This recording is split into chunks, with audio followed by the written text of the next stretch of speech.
بسم اللہ الرحمن الرحیم۔ تمام دیکھنے اور سننے والوں کو السلام علیکم۔ واقعہ کربلا۔ اس واقعے نے کتنوں کو پست اور کتنوں کو سر بلند کیا۔ ابو جعفر رحمۃ اللہ علیہ نے فرمایا، یہ اس وقت کا واقعہ ہے جب مدینہ کا والی ولید بن عتبہ بن ابو سفیان، جو امیر معاویہ کا بھتیجا اور یزید کا چچا زاد بھائی تھا، اس نے امام حسین رضی اللہ تعالی عنہ کی طرف بیعت لینے کی غرض سے قاصد بھیجا۔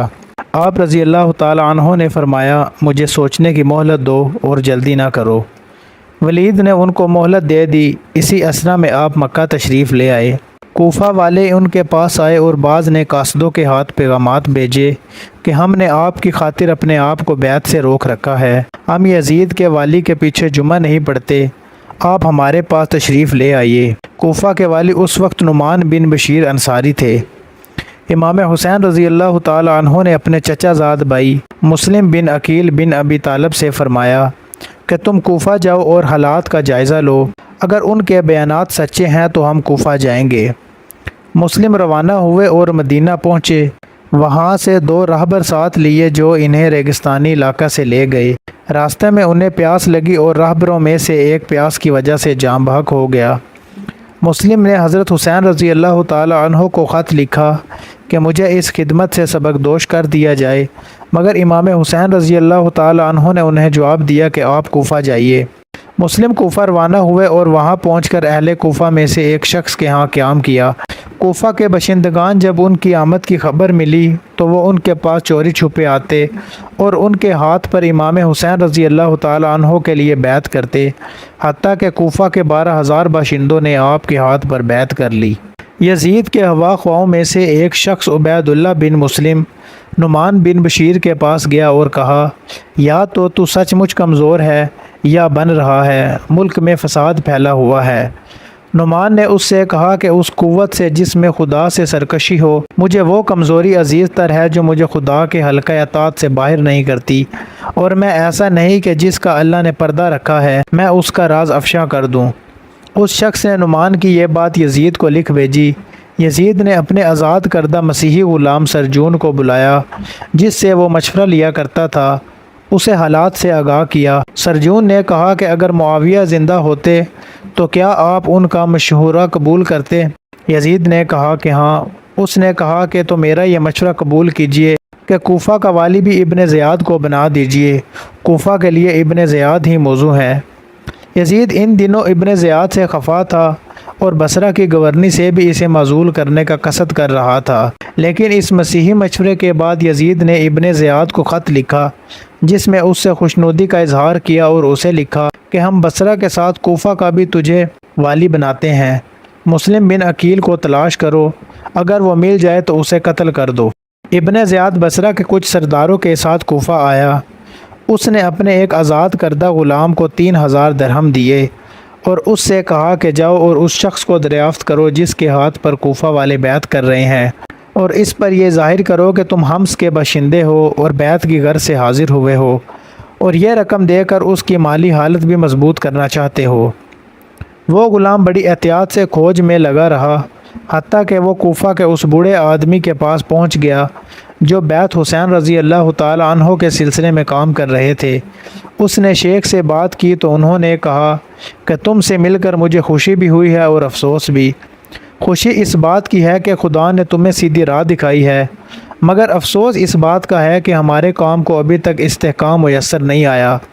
پھر شیخ اسے مسلم کے پاس لے گئے۔ مسلم نے رقم اس سے قبول کر لی اور اسے بیعت بھی کر لیا۔ وہاں سے وہ ابن زیاد کے پاس واپس آیا اور سارا ماجرا سنایا۔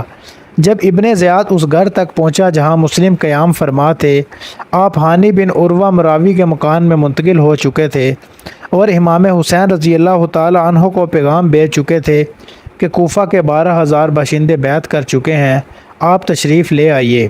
ابن زیاد نے سردار ان کوفہ سے کہا کہ کیا بات ہے کہ اور لوگوں کے ساتھ ہانی بن عروہ مجھے ملنے کے لیے نہیں آئے؟ اس پر محمد بن اشد اپنے قبیلے کے چند آدمیوں کے ہمراہ ہانی بن عروہ کے پاس گیا۔ وہ اس وقت اپنے گھر کے دروازے پر کھڑے تھے۔ ان لوگوں نے کہا کہ امیر آپ کا ذکر کر رہے تھے اور ملاقات میں تاخیر کی شکایت کر رہے تھے، آپ کو ان کے پاس جانا چاہیے۔ ان لوگوں کے اصرار پر ہانی بن عروہ سوار ہو کر ابن زیاد کی طرف روانہ ہوئے۔ وہ سب لوگ بھی آپ کے ساتھ ساتھ چلتے رہے حتیٰ کہ آپ ابن زیاد کے پاس پہنچ گئے۔ قاضی شریح بھی اس وقت ابن زیاد کے پاس موجود تھا۔ ابن زیاد کی نظر جو ہانی پر پڑی تو اس نے شریح سے کہا، اس احمق کو اس کی قضا ہمارے پاس کھینچ لائی ہے۔ ہانی نے سلام کیا۔ ابن زیاد بولا، ہانی مسلم کہاں ہے؟ انہوں نے کہا کہ مجھے کچھ خبر نہیں۔ ابن زیاد نے کہا کہ غلام کو حاضر کرو۔ غلام کو دیکھ کر ہانی کو خاموش ہونا پڑا۔ نے کہا، آپ نے ابن زیاد سے کہا میں نے انہیں اپنے گھر نہیں بلایا تھا بلکہ وہ خود تشریف لائے اور اپنا آپ میرے حوالے کر دیا۔ ابن زیاد نے کہا کہ اسے میرے پاس حاضر کرو۔ ہانی کہنے لگے، خدا کی قسم اگر وہ میرے پاؤں کے نیچے بھی ہوتے تو میں ان پر سے قدم نہ اٹھاتا۔ ابن زیاد نے حکم دیا کہ ہانی کو میرے قریب کرو۔ لوگ ہانی بن عروہ کو قریب لے گئے تو ابن زیاد نے ان کے ابرو پر چھڑی ماری۔ ان کا ابرو زخمی ہو گیا۔ آپ پہرہ دار کی تلوار کی طرف جھپٹے کہ اسے میان سے نکال لیں مگر انہیں پیچھے ہٹا دیا گیا۔ ابن زیاد بولا، اب خدا نے تیرا خون حلال کر دیا۔ حکم دیا کہ انہیں محل کے فلاں حصے میں قید کر دیا جائے۔ رسول اللہ صلی اللہ علیہ وسلم نے فرمایا تھا، خون مسلم حلال ہونے کی صرف 3 صورتیں ہیں، قصاص، زنا یا ارتداد۔ دور یزید میں یہ چوتھا طریقہ ایجاد ہوا کہ پہلے اشتعال دلاؤ، مارو، پھر جب مظلوم اپنی مدافعت میں ہاتھ اٹھائے تو اس کا خون حلال ٹھہرا کر قتل کر دو۔ عصر حاضر کی امریکی سیاست کا انداز بھی یہی ہے۔ جو ہی یہ خبر قبیلہ مزہج کو ملی، محل کے دروازے پر ایک ہنگامہ مچ گیا۔ ابن زیاد نے شور سنا تو پوچھا، یہ کیا ہو رہا ہے؟ لوگوں نے بتایا کہ یہ قبیلہ مزہج کے لوگ ہیں جو ہانی کی گرفتاری پر احتجاج کر رہے ہیں۔ ابن زیاد نے قاضی شریح سے کہا کہ تم ان لوگوں کے پاس جاؤ اور انہیں بتاؤ کہ میں نے محض تحقیقات کی غرض سے انہیں روک رکھا ہے اور ایک غلام کو قاضی پر جاسوس مقرر کر دیا۔ شریح ہانی بن عروہ کے قریب سے گزرا تو ہانی نے اسے کہا، شریح خدا سے ڈرو، یہ مجھے قتل کرنے کے در پہ ہے۔ قاضی شریح باہر نکلا، محل کے دروازے پر کھڑا ہوا اور لوگوں سے کہا کہ ہانی بن عروہ کو کوئی خطرہ نہیں، امیر نے محض تحقیقات کی خاطر انہیں روک لیا ہے۔ یہ سن کر لوگ منتشر ہو گئے۔ مسلم بن عقیل کو خبر ملی تو انہوں نے نعرہ خاص بلند کیا۔ کوفہ کے 4000 باشندے ان کے گرد اکٹھے ہو گئے۔ مسلم نے ہراول سے دستے تیار کیے، پھر میمنہ اور میسرہ کو ترتیب دی، خود لشکر کے قلب کی قیادت کرتے ہوئے ابن زیاد کی طرف روانہ ہوئے۔ ابن زیاد نے کوفہ کے سرداروں کو شاہی محل میں اکٹھا کر لیا۔ جب مسلم شاہی محل کے دروازے پر پہنچے تو سرداران کوفہ نے اوپر سے جھانکا اور اپنے اپنے قرابت داروں کو سمجھانے بجھانے اور انہیں لوٹ جانے کی تلقین کرنے لگے۔ مسلم کے ساتھی ایک ایک کر کے سرکنے لگے حتیٰ کہ شام کے وقت صرف 500 آدمی رہ گئے اور جب رات کا اندھیرا چھایا تو وہ بھی نکل گئے۔ مسلم نے دیکھا کہ وہ تنہا رہ گئے ہیں تو وہ بھی وہاں سے چل پڑے اور گلیوں میں ادھر ادھر پھرتے رہے حتیٰ کہ ایک گھر کے دروازے پر اترے۔ ایک عورت باہر آئی، مسلم نے کہا کہ مجھے پانی پلاؤ۔ وہ پانی پلا کر چلی گئی۔ کچھ دیر کے بعد وہ باہر آئی تو کیا دیکھتی ہے کہ وہ دروازے پر ہی بیٹھے ہیں۔ عورت نے کہا کہ اللہ کے بندے، آپ کے یہاں بیٹھنے سے شک ہوتا ہے، آپ یہاں سے اٹھ جائیے۔ انہوں نے کہا کہ میں مسلم بن عقیل ہوں، تیرے ہاں کوئی ٹھکانہ ہے؟ اس نے کہا کہ ہاں، آپ اندر تشریف لے آئیے۔ اس عورت کا لڑکا محمد بن اشد کا آزاد کردہ غلام تھا۔ اسے جو ان کی آمد کی خبر ہوئی تو اس نے ابن اشد کو اطلاع کر دی۔ ابن اشد نے ابن زیاد کو مطلع کیا۔ ابن زیاد نے عمر بن حریث کو طوال اور ابن اشد کے بیٹے عبد الرحمن کو مسلم کی گرفتاری کے لیے روانہ کیا۔ مسلم کو خبر بھی نہ ہوئی اور ان کے ٹھکانے کا احاطہ کر لیا گیا۔ جب مسلم نے دیکھا کہ وہ محصور ہو گئے ہیں تو وہ تلوار لے کر باہر آ گئے اور پولیس کے ساتھ مبارزت کی۔ عبد الرحمن نے انہیں کہا کہ آپ میری پناہ میں ہیں۔ اس کے بعد وہ انہیں ہاتھ سے پکڑ کر ابن زیاد کے پاس لے آیا۔ ابن زیاد نے حکم دیا کہ مسلم کو محل کے اوپر لے جا کر اس کی گردن اڑا دو اور اس کا لاشا بازار میں پھینک دو، اور ہانی بن عروہ کے بارے میں اس نے حکم دیا کہ اسے گھسیٹ کر کناسہ لے جایا جائے اور وہاں اسے سولی پر چڑھا دیا جائے۔ ادھر امام حسین رضی اللہ تعالیٰ عنہ مسلم بن عقیل کا خط پڑھ کر کوفہ کی طرف روانہ ہو گئے حتیٰ کہ جب قادسیہ ان سے 3 میل کے فاصلے پر تھا، حر بن یزید آپ سے ملا اور پوچھا کہاں کا ارادہ ہے؟ آپ نے فرمایا اس شہر کوفہ جانے کا ارادہ رکھتا ہوں۔ حر نے کہا کہ آپ لوٹ جائیے، کوفہ کے حالات آپ کے لیے سازگار نہیں ہیں، آپ نے واپسی کا ارادہ کر لیا۔ حضرت مسلم بن عقیل کے بھائی آپ کے ہمراہ تھے۔ انہوں نے کہا کہ واللہ ہم واپس نہیں جائیں گے، انتقام لیں گے یا ہم بھی قتل ہو جائیں گے۔ اس پر امام حسین رضی اللہ تعالیٰ عنہ نے فرمایا تمہارے بات جی کر مجھے کیا لینا ہے، یہ کہہ کر وہ کوفہ کی سمت روانہ ہوئے۔ راستے میں ابن زیاد کے ہراول دستے نظر آئے تو وہ کربلا کی طرف مڑ گئے اور ایسی جگہ ڈیرے ڈالے جہاں ان کی پشت پر بانس کا جھنڈ اور جھاڑ جھنکار تھا تاکہ دشمن کا حملہ ایک ہی رخ سے ہو۔ آپ کے ساتھ اس وقت 45 سوار اور 100 پیادے تھے۔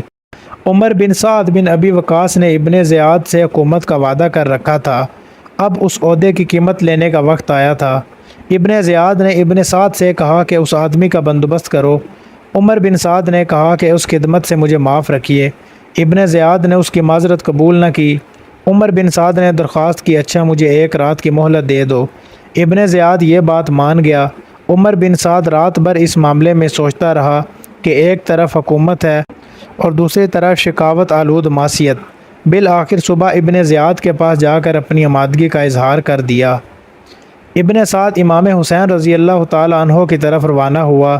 وہاں پہنچا تو آپ نے اس سے کہا کہ دیکھو ان 3 باتوں میں سے کوئی ایک بات مان جاؤ، مجھے چھوڑ دو کہ جہاں سے آیا ہوں وہیں واپس چلا جاؤں، یا مجھے یزید کے پاس جانے دو، یا مجھے چھوڑ دو کہ میں کسی سرحد پر چلا جاؤں۔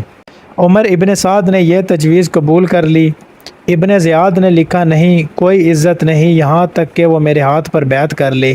امام حسین رضی اللہ تعالیٰ عنہ نے فرمایا نہیں، یہ ہرگز نہیں ہوگا۔ اس پر ابن سعد نے امام حسین رضی اللہ تعالیٰ عنہ کے ساتھ جنگ چھیڑ دی۔ امام حسین رضی اللہ تعالیٰ عنہ کے تمام ساتھی شہید ہو گئے اور ان میں سے 10 سے اوپر ان کے گھرانے کے نوجوان بھی تھے۔ ایک تیر آیا اور ان کے اس بیٹے کو لگا جسے وہ آغوش میں لیے ہوئے تھے۔ آپ رضی اللہ تعالیٰ عنہ اس کا خون پونچھتے جاتے اور فریاد کرتے جاتے کہ اے اللہ ہمارے اور ان کے درمیان تو ہی فیصلہ کر، جنہوں نے ہمیں یہ کہہ کر بلایا کہ ہم تمہاری مدد کریں گے اور اب وہی ہمارے قتل کے در پہ ہیں۔ پھر ایک یمنی چادر منگوائی، اسے پھاڑ کر اپنے بدن پر لپیٹا اور ہاتھ میں تلوار لے کر میدان جنگ میں اترے۔ وہ برابر مبارز کرتے رہے حتیٰ کہ شہید ہو گئے۔ خدا کی رحمتیں ہوں ان پر۔ انہیں جس شخص نے شہید کیا وہ قبیلہ مزہج کا ایک آدمی تھا۔ آپ رضی اللہ تعالیٰ عنہ کا سر کاٹ کر وہ ابن زیاد کے پاس لے گیا اور یہ اشعار پڑھے، میرے اونٹ پر چاندی اور سونا لاد دو، اس لیے کہ میں نے ایسے بادشاہ کو قتل کیا جس تک رسائی مشکل تھی، میں نے ایسے انسان کو مارا جس کے ماں باپ ساری مخلوق سے افضل تھے اور حسب نسب کے اعتبار سے جو سب سے برتر تھا۔ ابن یزید نے اسے یزید بن معاویہ کے پاس بھیج دیا۔ امام حسین رضی اللہ تعالیٰ عنہ کا سر اس کے ساتھ تھا۔ اس نے آپ کا سر یزید کے سامنے رکھ دیا۔ ابو حرزہ السلمہ اس وقت یزید کے پاس تھے۔ یزید آپ کے دہان مبارک کو چھڑی سے ٹھکا دیتا تھا اور کہتا تھا کہ تلواریں ان لوگوں کی کھوپڑیاں چٹک دیتی ہیں جو ہم پر گراں گزرتے ہیں، اور وہ بڑے ہی سرکش اور ظالم تھے۔ ابو برزہ نے کہا کہ چھڑی دہان مبارک سے اٹھاؤ، خدا کی قسم میں نے بارہا دیکھا ہے کہ رسول اللہ صلی اللہ علیہ وآلہ وسلم نے اپنا دہان مبارک اس دہان پر رکھا اور اسے چوما ہے۔ اللہ تعالی ہم سب کو دین اسلام کو سمجھنے کی اور اس پر عمل کرنے کی توفیق عطا فرمائے، آمین۔ ویڈیو اچھی لگی ہو تو چینل کو سبسکرائب کر دیں، شکریہ۔